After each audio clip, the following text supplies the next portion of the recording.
So back in July 15th, 2021, Valve introduced the Steam Deck, and 3 months later, Valve introduced the Steam Deck Compatibility Program, which is the rating system for the performance of various games on the Steam Deck. Now, with all the talk of the Steam Deck Compatibility Rating Program being flawed, I feel like it is a really important thing to discuss about, number one, the origin of the rating system, number two, the major flaws that it currently has, and number three, last but not least, what you can do to get the most accurate information about Steam Deck compatibility for each game. Let's check it out. So back in October 2021, when Valve introduced the Steam Deck Compatibility Program, the goal for the system was extremely simple: to help gamers be able to find games that will run well on the Steam Deck. And that is something that is really important because you gotta keep in mind that the Steam Deck runs with SteamOS, and SteamOS is a Linux-based operating system, and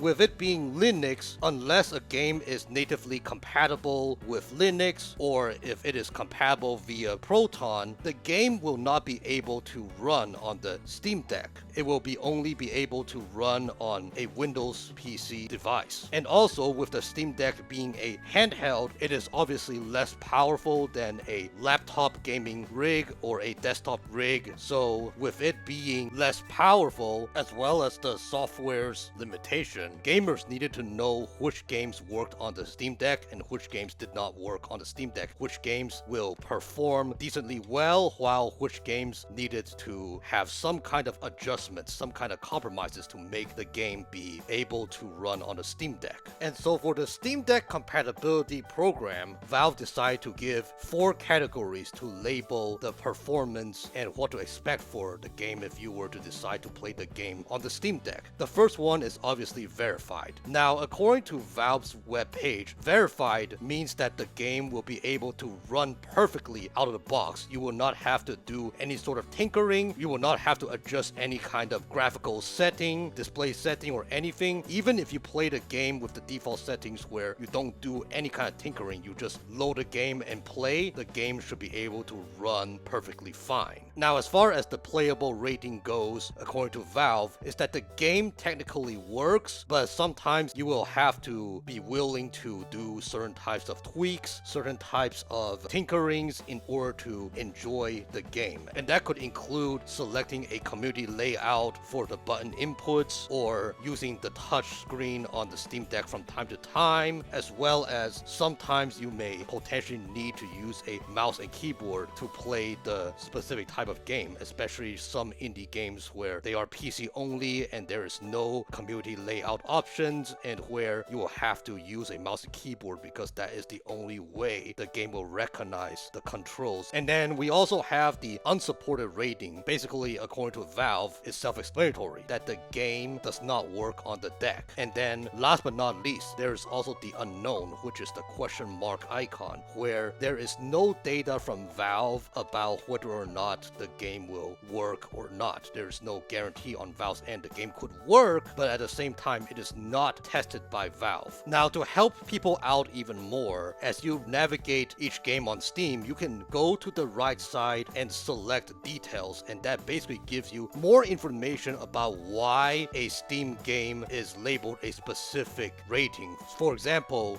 some games that are labeled as playable, it might indicate in the details that it is listed as playable because some of the text may be too small to read, while some other games, which is also listed as playable, when you select it, it will say that you potentially need to use the touchscreen or the mouse and keyboard. And then there's obviously some titles where they say unsupported, and then it will also say in the info about why it is unsupported, whether it is that the game just doesn't run well and that it is not a fun experience for the gamers, or in some cases it says that the online compatibility doesn't work with the game, so therefore it's listed as unsupported. It gives you more of the details of why it is rated a certain way. And the ratings were all determined by Valve's reviewing of the specific games. Sure, gamers can provide feedback on whether or not the game matches the specific rating, but at the same time, there is so little that you can do. You can only say yes, it works as described, or no, it does not work as described. There was no such thing as being specific on what exactly is the problem, and at the same same time, the feedbacks are confidential. It is Valve's decision as to whether or not, when reviewing it, to decide whether or not to, number one, give a rating for a game if the game does not have a rating at all, or number two, update the rating of a game if it doesn't match with the rating's expectations. And as far as the games goes, some games it seems as if the tab to provide the feedback is not there. Why? I don't know. I think the biggest guess is that Valve already got enough feedbacks, or they're just not looking for any more feedbacks for the certain game, and so you can no longer give any more feedbacks for the game. Again, I don't know. That's on Valve's end for them to decide.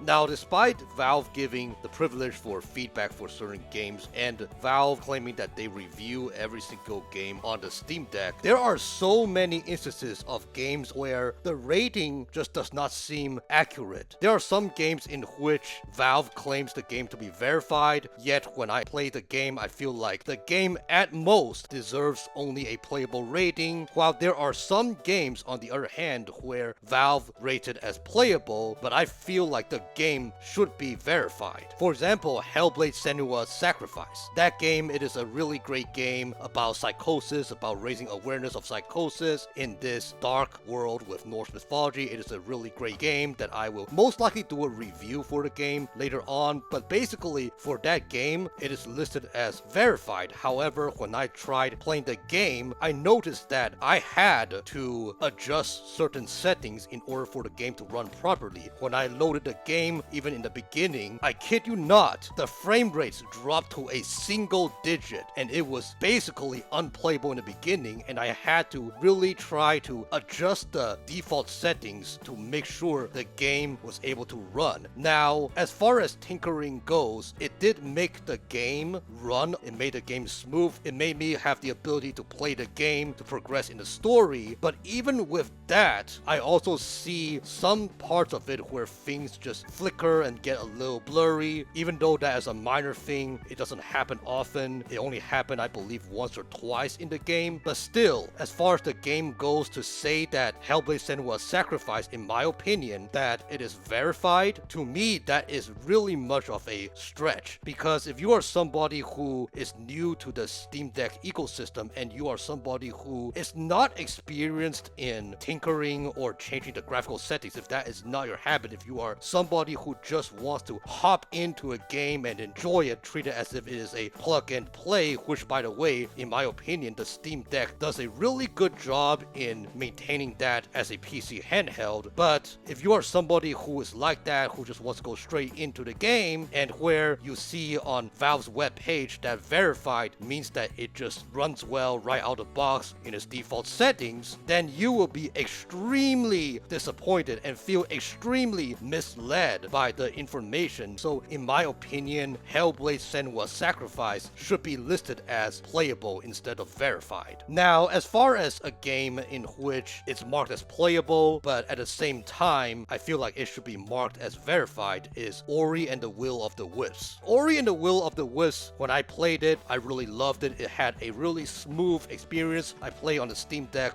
with a capped 45 FPS with 90 Hz, and the game runs really smoothly. I was able to maintain a solid 45 FPS. By the way, I have a review about the Ori collection, sharing my thoughts about it, so feel free to take a look whenever you have the chance. But anyways, Ori and the Will of the Wisps is a really great game. There is no bugs that I noticed. The audio is top notch, as well as the gameplay is smooth and all that, and me not even having to bother with tinkering with the settings. Ori and the Will of the Wisps, in my opinion, should not be playable. It should be verified. Now, as far as unsupported ratings goes, that is something that I also have to discuss about, because I also have some examples about games where it's labeled as unsupported, but the game actually works. Like, for example, Figment. Now, Figment is a kind of indie action-adventure game in which I assist the characters in this cognitive realm and help the characters receive breakthrough and healing. It is a really great emotional game with really cute cute characters. But anyways, Figment, at the time of recording, it is listed as unsupported. And to me, I find that really inaccurate, because when I booted up the game, I had no problem running the game, I think, at a smooth 60 frames per second. And the game did not have any issues. There was no lag, there was no choppiness, there was no audio problems, there was not even some minor bugs that I noticed in the game. Maybe there were, I don't remember, but there were no major bugs that affect my experience with the game. It's a really fun game with really cute characters that I really enjoyed, and yet it was listed as unsupported. There's just too much of an issue with the verification system that it is just so inaccurate. Now you may be wondering, Joe, why doesn't Valve do anything with the Steam Deck compatibility rating system? And the actual answer is they actually do from time to time. For example, Claire Obscure Expedition 33, that was a review that I did on my channel about a week ago. Feel free to check it out. But anyways, Claire Obscure Expedition 33 originally was listed as unsupported, but then due to people like me who reviewed the game noticed that the game runs better than expected, Valve decided to move the rating from unsupported to playable. And then obviously there was a situation with Marvel Spider-Man 2. Marvel Spider-Man 2 originally was listed as verified on the Steam Deck. However, due to a lot of bugs, crashes, stutters, all those different reports about how it runs on the Steam Deck, Valve moved the rating from verified to playable. So the thing is that Valve does from time to time update the ratings reasonably, but at the same time, they don't do it all the time. There are oftentimes still a lot of games where the rating just does not make sense, and it stays that way. Now, why Valve does not dedicate more time to make the Steam Deck compatibility rating system to be more accurate, my biggest educated guess is that they just don't have the time, nor do they have the resources. Because you gotta keep in mind that Valve is the biggest player in the PC gaming industry, but at the same time, if you compare them to big AAA studios or other in the gaming industry like Sony or Microsoft or Nintendo, they are basically the human, and the other companies are basically the building. Though Valve did not disclose how many employees that they actually have due to them being private, but there are leaks that suggest that Valve only makes up of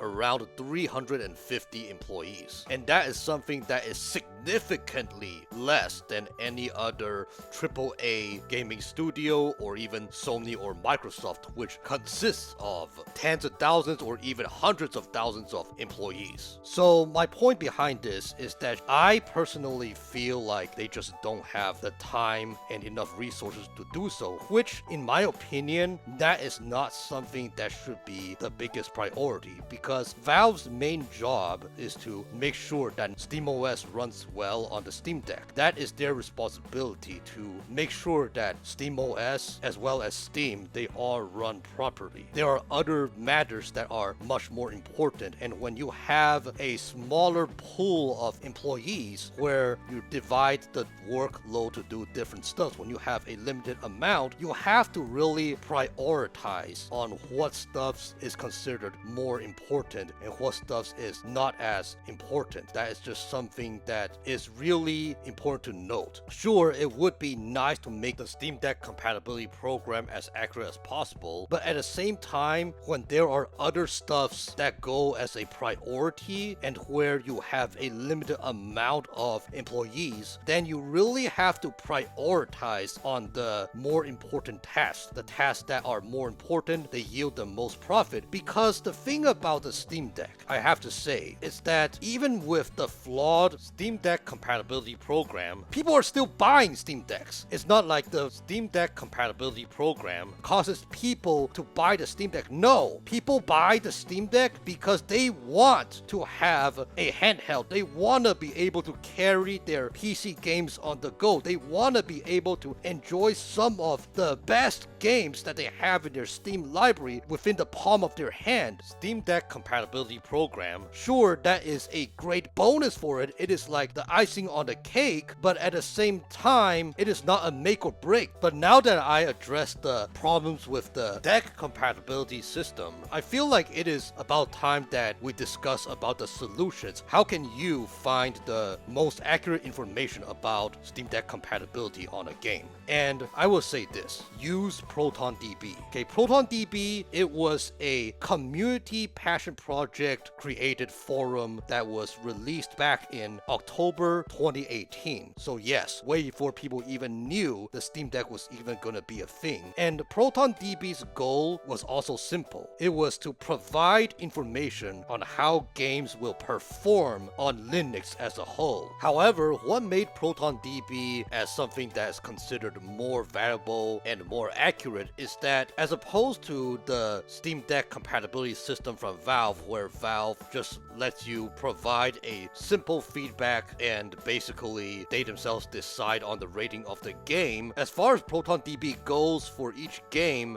you can be able to write as little or as much in the forum describing the specific game as far as the performance of the game on the deck, and where it was much more informative, much more helpful. People had a better picture about what to expect for a specific game, because when you post a feedback on a specific game, it is public. Anyone who accesses ProtonDB will be able to read your comment about the review of the performance of a specific game. So that is something that is extremely helpful. It is very concrete. And so ProtonDB, they also have their own rating verification system as well. And their rating system is strictly based on the overall feedback for a specific game. And the reason why I want to cover the rating system in ProtonDB is because I feel like it is much more detailed, much more polished compared to the Steam Deck compatibility rating system from Valve. As far as ProtonDB goes, there are 5 ratings. The first one is Platinum. Platinum is basically equivalent to Valve's verified label, where Platinum means that a game works perfectly out of the box. There is no tinkering that needs to be done. You boot up the game, it just freaking works. Now, the second tier is the gold tier. Basically, for the gold tier, it means that the game does run excellent on Linux, but tinkering may be required to make the game either properly run or make the game have a smooth experience. And then we have silver, which is playable, but there potentially will be some kind of minor bugs as well as some minor problems. Now, below the silver tier is the bronze tier. The bronze tier, it means that the game technically is playable, but at the same time, there may have major issues, major bugs, where it really does not bring about a great experience whatsoever. Now, last but not least, there is also a rating called borked. And borked means that the game completely doesn't work. Either you boot up the game within a second, it just crashes, or it's just completely incompatible with Linux and Proton and whatnot. It just doesn't freaking work. Now, there is another system that is native, and native just means that the game natively is compatible with Linux. It is not a game where it works because of Proton. It just works because it is natively compatible with Linux, that the developers, they actually made a Linux version for the game to be able to play. So yeah, the ProtonDB rating system is much more polished and detailed in my opinion. Now, could there be times where they label something as platinum and where you yourself do not experience it the same way as what most people do? Sure, that could happen, because especially with different updates in the SteamOS and whatnot, it could affect potentially the performance of a game. And that actually happens because if you look for the reports of the Steam Deck performance on ProtonDB, you will sometimes see for some games where before somebody will say that the game works perfectly well, and later on some people will say that the game needs more tinkering for it to run perfectly fine. There are cases when that happens, but for the most part, I will say this is something that is much more credible, because specifically the reports, they are things that are discussed by actual gamers that actually played the games and actually experienced it. So I'll leave you with this. Whenever you decide to buy a game on a Steam Deck, please go check out about ProtonDB.com and search for the exact game and then click on the game and go to the Steam Deck tab where they will filter out all the other types of reports. Look at the reports, look at what people say about the game, and where it will have a better picture about what you will expect from the performance of the game. Now, there is also a plugin that you can do on your Steam Deck. You can install this plugin called ProtonDB Badge, and what that basically does is that for every game that you have in your Steam library, you will be able to see the ProtonDB rating for the game. You can also click the specific badge, and that will take you to the ProtonDB.com website for the game, and where you can directly see the reports that all the users made for the game about the Steam Deck compatibility and whatnot. And you can also search for other games that you want to potentially buy and see about the compatibility issues with the Steam Deck. Overall, I really love the ProtonDB website. I feel like it really gives accurate information for the most part about what I expect in a game. I mean, it is a website in which I find really beneficial, especially if one day Steam Deck 2 comes out where the hardware is more powerful and runs SteamOS. Then the Steam Deck compatibility rating system on Valve's end will be even more inaccurate. However, with ProtonDB, as you can see where there are the different tabs, like if you use desktop or Steam Deck, they can easily incorporate another tab for later on if the Steam Deck 2 comes out, or if potentially enough users use the Lenovo Legion Go S SteamOS edition that is going to be released in May 25th, 2025. They can potentially add another tab for that, and we don't have to really worry about having inaccurate information. But yeah, guys, what do you think about the Steam Deck verification system that Valve gave? Do you think it is something in which it is really inaccurate? Have you tried ProtonDB? What do you think about ProtonDB? Do you feel like that is the best way to check about the compatibility of a game on Steam Deck? We'll love to discuss in the comment section below. And as always, if you love gaming discussions, gaming lists, gaming reviews, and everything related to the Steam Deck, please feel free to like, comment, and subscribe so you'll not miss another video. I try to post Mondays and Fridays around 6 p.m. Pacific time, so stay tuned. Once again, my name is Joey from Nomadic Gaming Guild, and game on!